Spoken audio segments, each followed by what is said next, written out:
Bonjour, je suis Monsieur Foaleng Loé René. Aujourd'hui, dans le cadre du cours d'économie sur les penseurs libéraux classiques, nous allons voir Ronald Coase. Né le 29 décembre 1910 à Willesden, dans la banlieue de Londres. Mort le 2 décembre 2013 à Chicago. C'était un économiste britannique considéré comme le père fondateur de la théorie des coûts de transaction,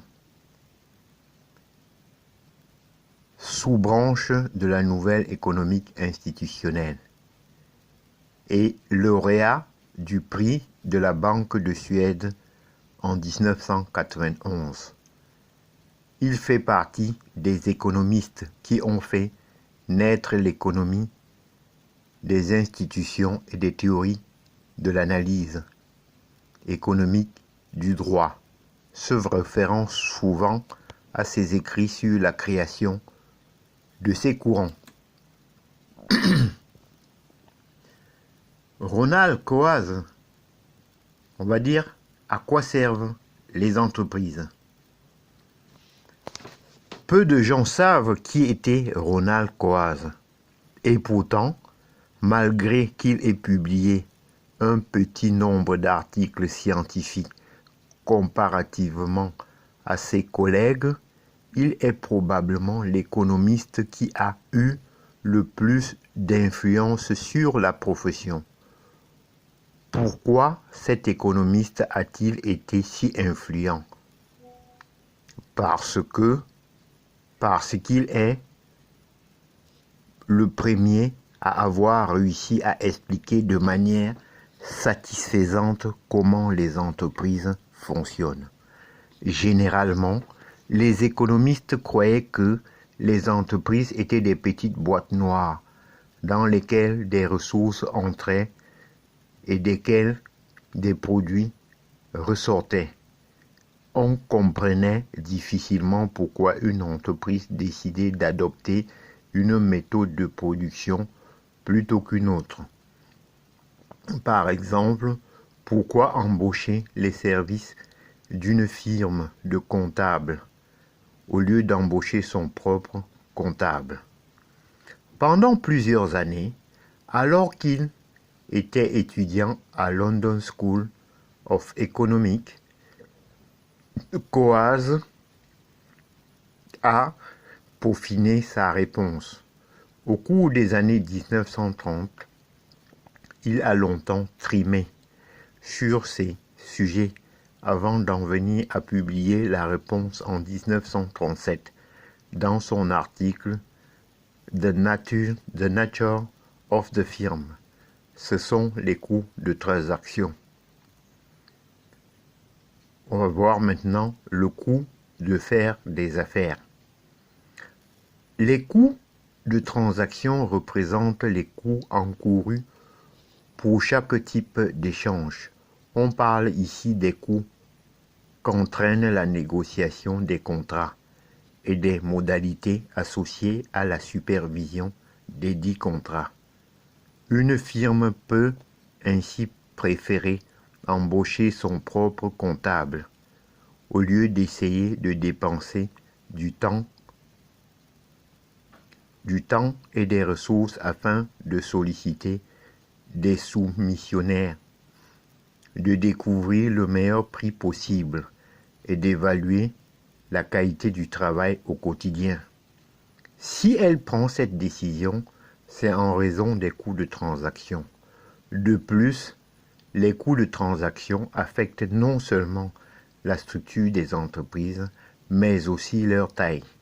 S'il est trop coûteux pour une firme de négocier et superviser un contrat avec une autre firme pour la prestation de certains services, il est préférable de produire ce service à l'intérieur de cette firme. Cependant, le revers d'une telle décision est qu'on doit dépenser du temps et des ressources à faire quelque chose pour lequel on n'a pas nécessairement l'expertise.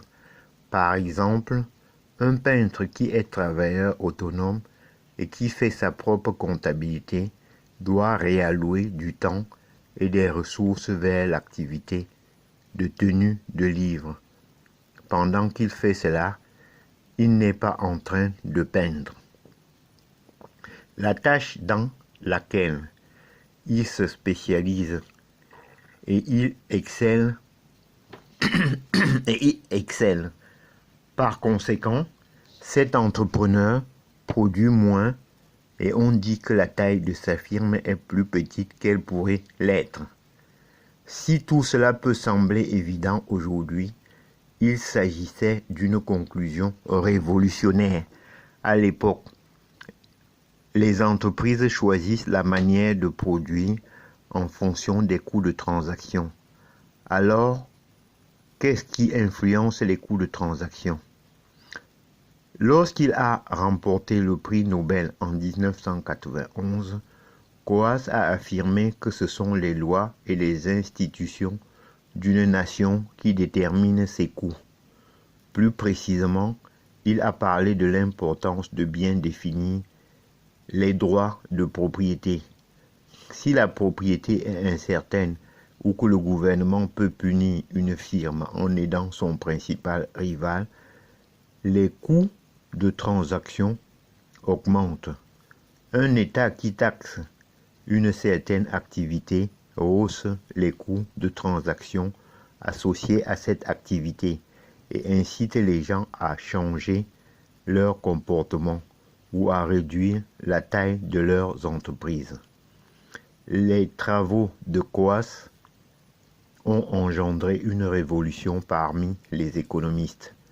Un autre, lauréat du prix Nobel d'économie, Douglas North, expliquait que ce sont les institutions qui déterminent la richesse d'une nation. Le concept sur lequel North s'est appuyé, c'est celui des coûts de transaction. En fait, North et Coase se sont inspirés intellectuellement l'un de l'autre au cours de leur longue carrière. Les deux ont développé un discours qui priorise un environnement légal qui minimise le plus possible les coûts de transaction en établissant des droits de propriété stables, des taxes peu élevées et l'absence de réglementation qui restreignent la concurrence. Coase a contribué à la science économique sur plusieurs fronts, mais si on doit se concentrer sur l'un d'entre eux, le concept des coûts de transaction est le plus important. Ce concept peut sembler bien aride pour plusieurs, mais il est le pilier le plus important pour comprendre l'importance d'une société libre et d'un État peu interventionniste pour le développement économique. J'en ai terminé et je vous en remercie.